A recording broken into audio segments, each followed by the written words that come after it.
¿Cómo están, hermanos? Seguimos estudiando, seguimos reflexionando sobre el libro de Josué, que indudablemente también tiene muchas cosas que se aplican en lo particular en cada uno, y también tiene muchas cosas que se aplican para la iglesia. La conquista de Josué de Canaán, la toma de posesión de la tierra prometida, es también la esperanza que nosotros tenemos como adventistas en el tiempo del fin, de entrar en la Canaán celestial. En este caso, entramos porque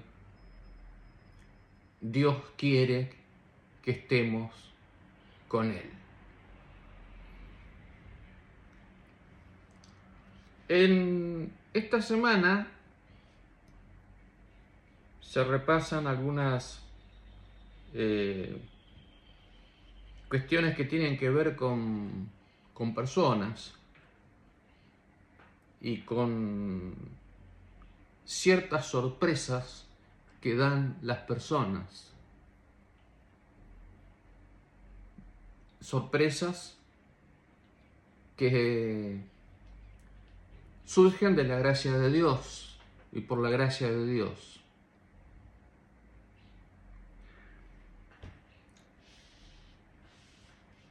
Allí en Josué 2:1,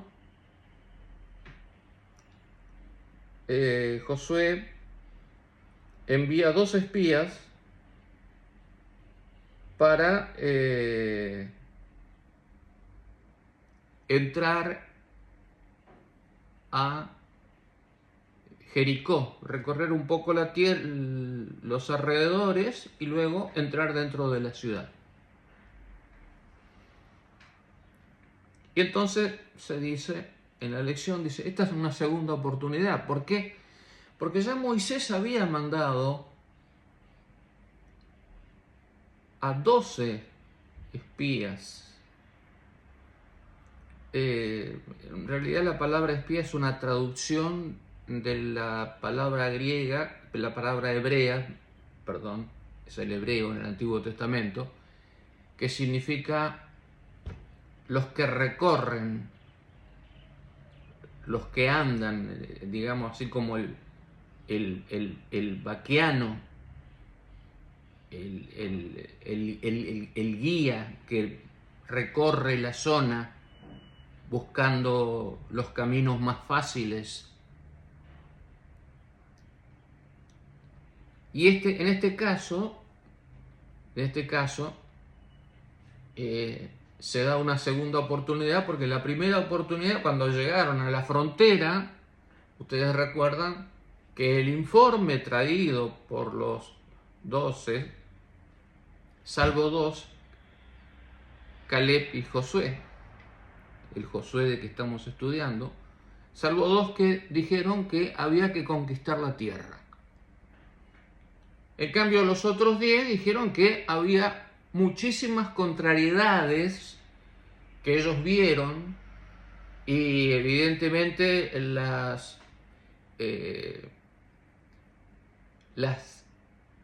redimensionaron o sobredimensionaron de lo visto, y que produjo una desazón completa en el pueblo de Dios, lo cual obligó a que se tuvieran que retirar al desierto y esperar el juicio de Dios, que dijo que esa generación no entraría a la tierra prometida.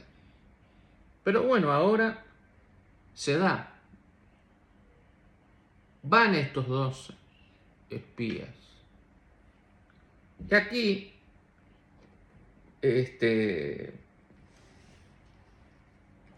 ellos entran en la casa de una ramera llamada Rahab.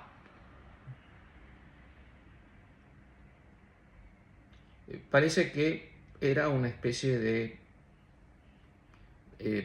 posada.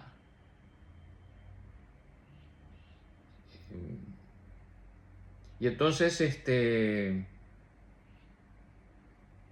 ellos conversan con la mujer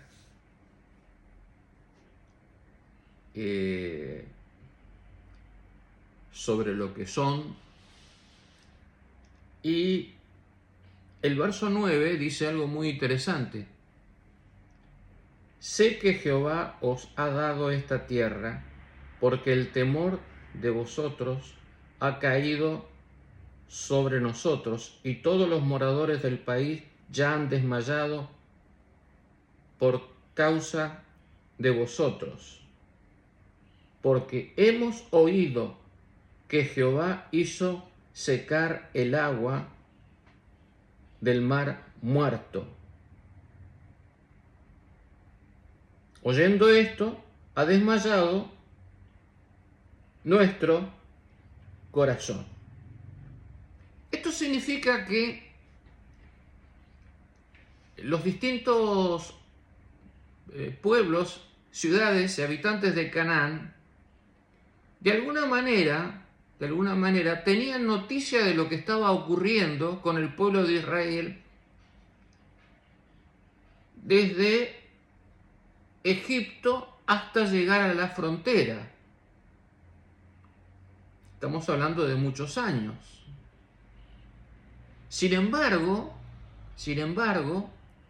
estaban informados, o sea, evidentemente había una línea de notificaciones de lo que pasaba en el mundo de aquel entonces, en ese territorio, y que la acción de Dios, la acción de Dios, como el tema del cruce del Mar Muerto, el cruce del Mar Rojo,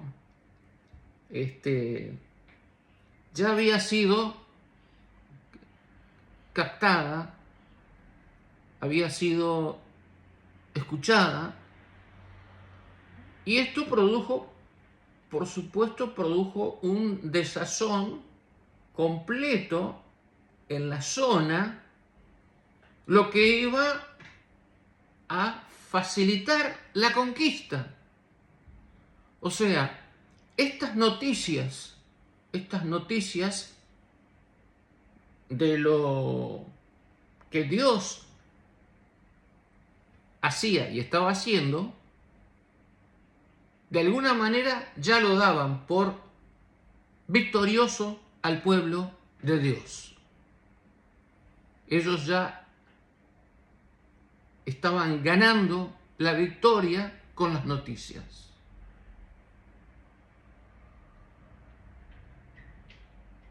Digo, ¿cómo nos debemos sentir nosotros con todas las noticias que tenemos y con todo el material que tenemos en la Biblia, sabiendo la segunda venida, sabiendo de la primera venida, de la victoria en la cruz y de la victoria en la segunda venida? También nos sentimos victoriosos por ese lado. Sorprende la fe de esta mujer. Sorprende. Ella es una habitante de Canaán, pero de alguna manera sabe y entiende que este Dios que ha realizado estas cosas es el Dios verdadero. Y que ahora, ante esta situación de la invasión, la conquista, ella quiere formar parte de los que son triunfadores por la gracia de Dios.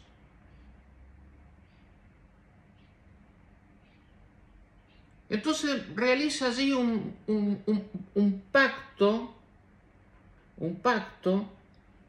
en el cual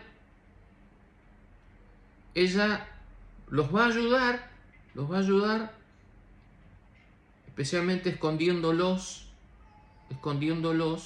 los esconde, porque parece que hay dos personas raras dentro de la ciudad, dando vuelta. Bueno, me comenzaron a buscarlo y llegaron a la casa de ella. Ella dijo, bueno, vayan al techo, métanse entre allí el techo de paja.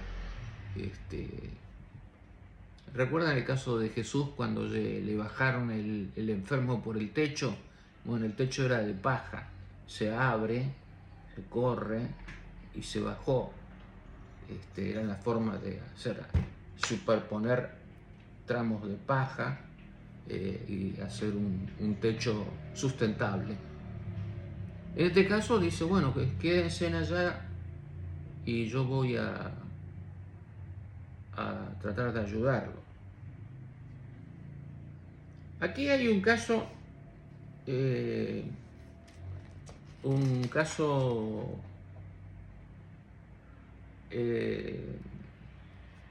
interesante. Ella les miente a los soldados, la gente de Jericó, acerca de lo que estaba sucediendo. Y alguien puede decir, ¿cómo es esto? Bueno, tenemos que pensar.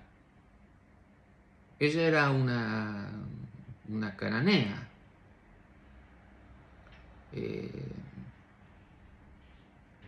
Estaba escuchando de un Dios.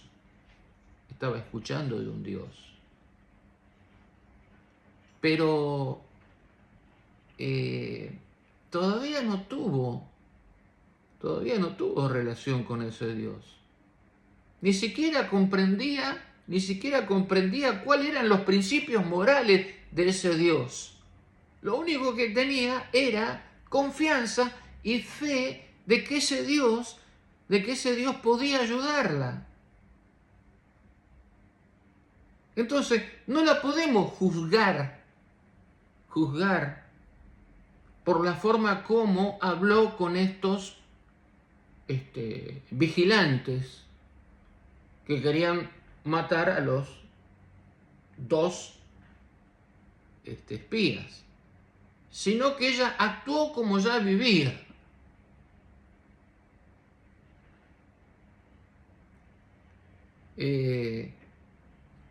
Actuó pensando en la supervivencia.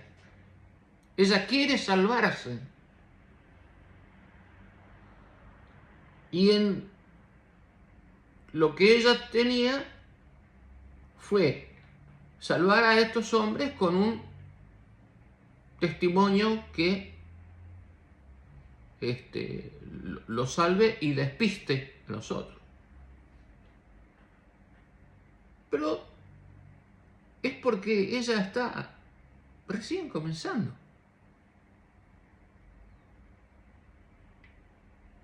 Pero pide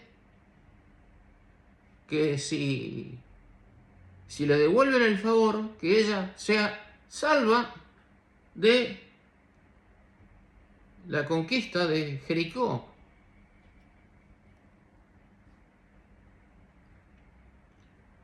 Bueno, los espías le prometieron que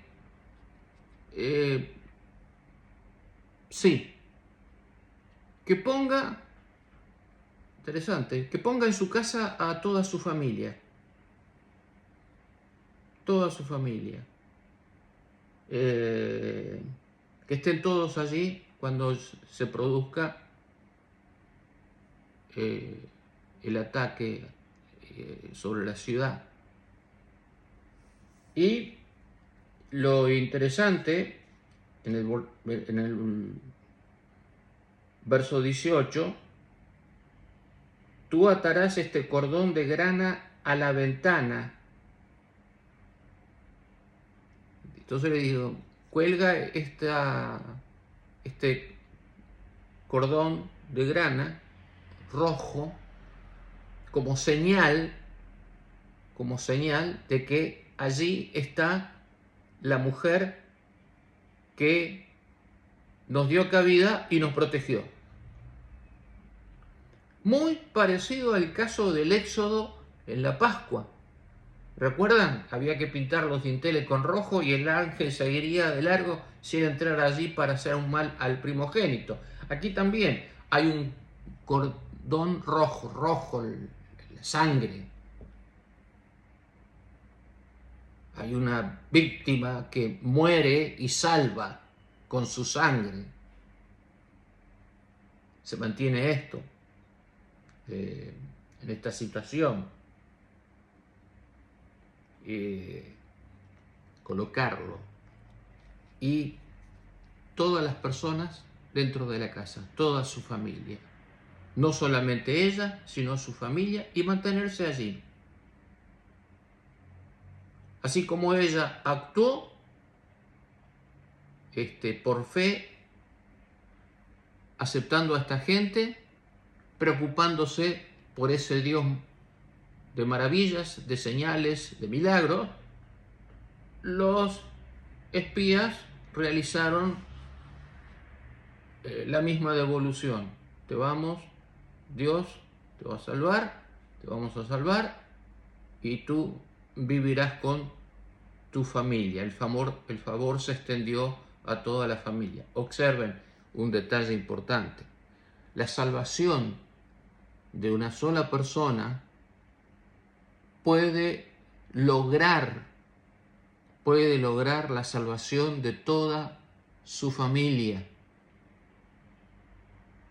O sea, si tú eres el único de tu familia, tú eres el que tiene la bendición de poder ayudar a toda tu familia. Esto quiere decir entonces que si tú eres el único en la familia, tú tienes la bendición de poder alcanzar a todos tus seres. Y Dios te va a ayudar. No tienes que desesperar. Esta historia contada aquí son cosas que también nos pertenecen a nosotros.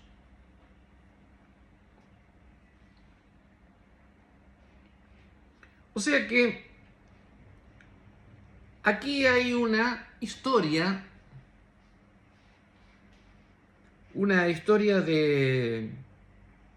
de bondad, una historia de amor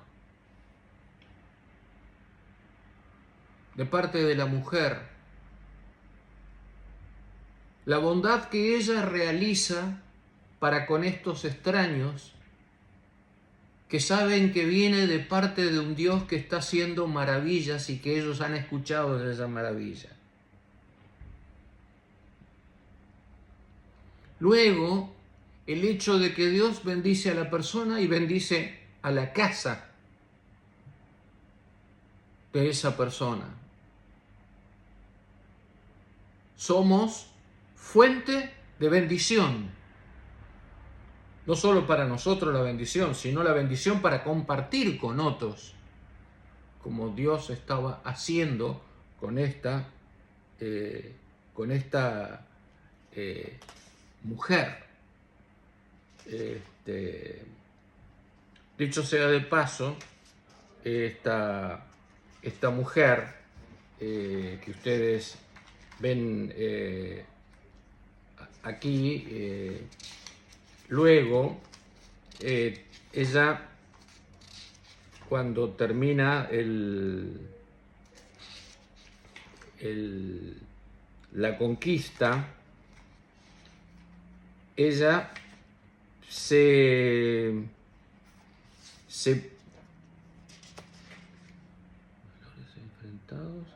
ella se casa con un israelita de la tribu de Judá y ella pasa a ser ascendiente de Jesús, porque esa línea ininterrumpida la incluye a ella en la lista genealógica que tú vas a encontrar en Mateo, la vas a encontrar a ella allí formando parte de lo que va a ser la llegada del Mesías, la encarnación del Mesías. Qué importante lo que era esta mujer, una cananea, una persona ajena al pacto, a la promesa, al pueblo de Dios, pero sin embargo con un poco de fe que tuvo en enterarse por noticias de que hay un Dios que está obrando maravillas, esa fe de ella actuó para que Dios la viera y la incorporara por misericordia en su pueblo. Hermanos, toda persona que de alguna manera levanta sus ojos al cielo para buscar a Dios, Dios se va a encargar de encontrarse con esa persona. Y muchas veces nosotros, cuando realizamos nuestro trabajo misionero, lo que hacemos es encontrarnos con esas personas que nos dicen: yo estaba buscando a Dios. En realidad, Dios ya la estaba llamando.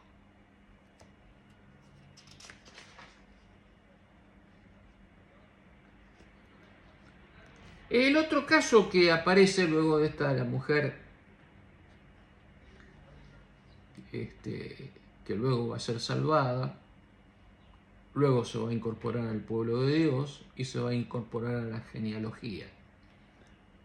Aparece el capítulo 9, el caso de los gabaonitas.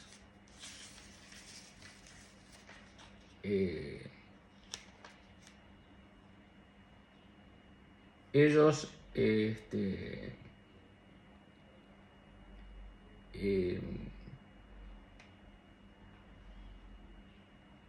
también de alguna manera habían escuchado y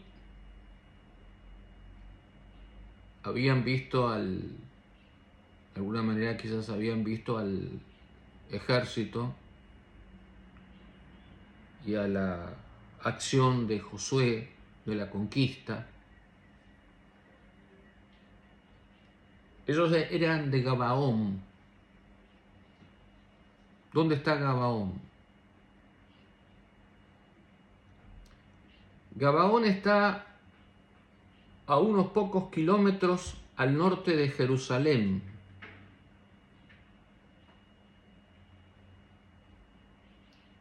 Y de Jerusalén hay un camino que va en bajada, así, hasta llegar, de pocos kilómetros, hasta llegar a Jericó. Entonces, ellos estaban cerca de Jericó, se dan cuenta de lo que ocurre con Jericó y deciden realizar una estrategia para no morir. O sea, evitar la conquista, evitar la guerra, entregándose de antemano. Entonces fabricaron allí una serie de cosas, su ropa, su comida, para decir que venían de lejos, dice, dando a entender que somos de lejos, así que no hace falta que lleguen. Dice, cuando lleguen ya está todo conquistado, dice, así que, bueno. Y hablan con Josué, y Josué realiza con ellos también un pacto en el que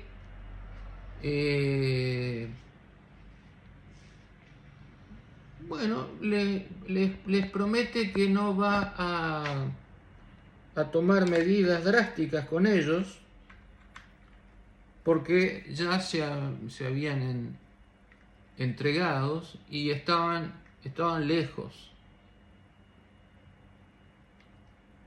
Ahora,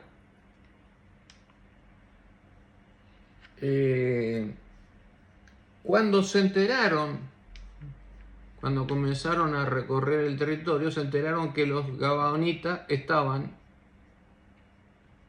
ahí cerquita.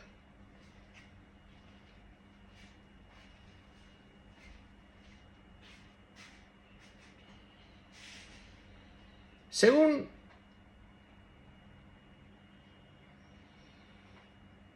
lo que aparece en el capítulo 9 y el verso 9, dice, porque hemos oído su fama y todo lo que hizo en Egipto. Ahora noten que ellos sabían todo lo que Dios había hecho en Egipto. Tenían, igual que la mujer Rahab, ellos ya tenían noticias del Dios maravilloso y el Dios que estaba trayendo un pueblo para Canaán.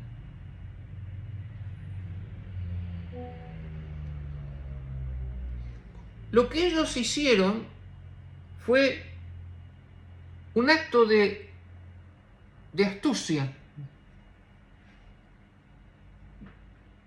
No es la palabra correcta.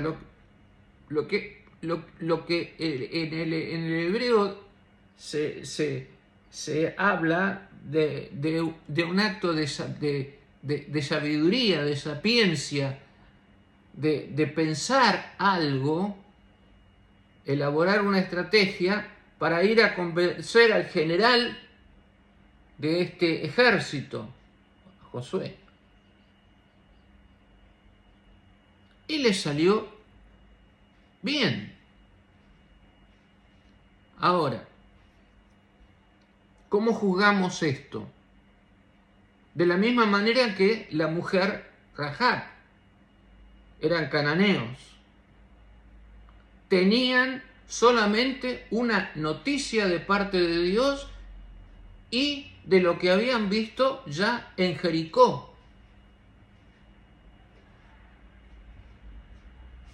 Entonces, el hecho de la supervivencia, de sobrevivir, los obligó a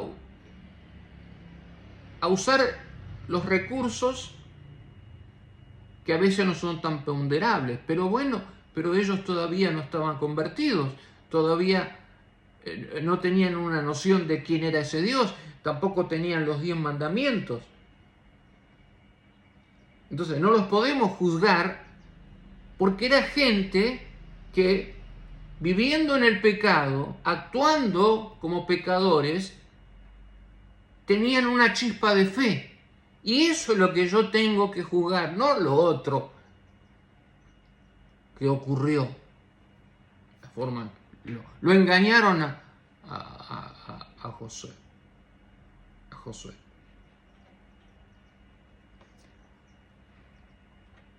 Y en verdad voy a compartir ahora dos textos con suma seriedad.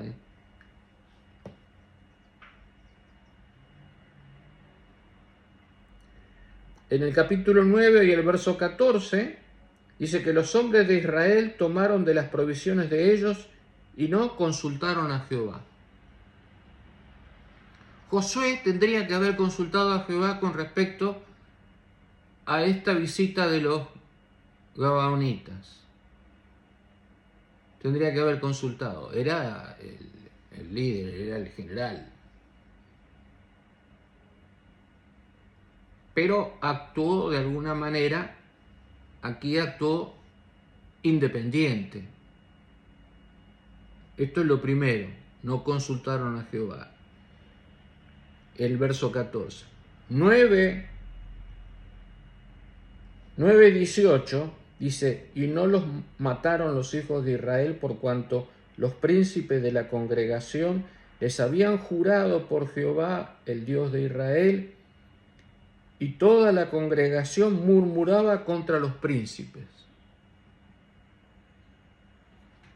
Dos aspectos negativos que van a aparecer dentro del registro de Josué. Josué es el líder. Pero en el caso de los gabaonitas, en el caso de esto, se dice que en primer lugar tenía que haber consultado a Jehová por esta situación. Y en segundo lugar,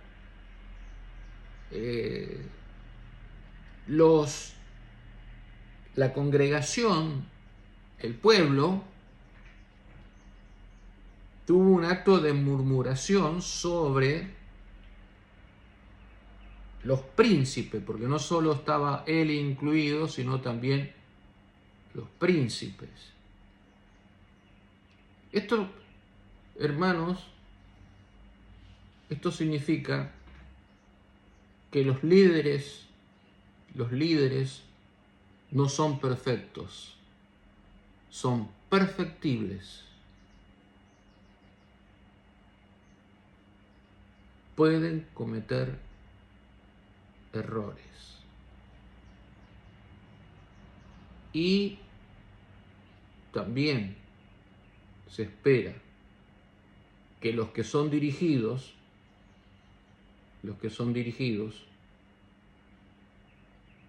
sepan esta situación, reconozcan esta situación, pero que no abandonen a su líder, sino que lo ayuden a cambiar y a seguir.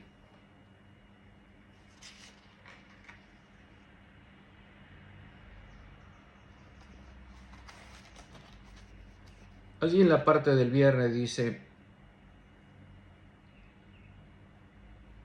su conversión, la de Rahab, no fue un caso aislado de la misericordia de Dios hacia los idólatras que reconocían la autoridad divina. En medio de la tierra, un pueblo numeroso, los gabaonitas, renunció a su paganismo y se unió a Israel, compartiendo también las bendiciones del pacto. Dios no reconoce distinción por causa de nacionalidad, raza o casta. Él es el hacedor de toda la humanidad. Tanto la mujer Rahab como los gabaonitas eran amados por Dios, y dentro de esas dificultades que tuvieron al principio, Dios los perdona, Dios los salva y Dios los incorpora a su pueblo. La mujer sería ascendiente de Jesús. Los gabaonitas trabajarían para el santuario. Miren qué privilegio. Así hace Dios con todos los que ama. Que Dios los bendiga. Seguimos estudiando.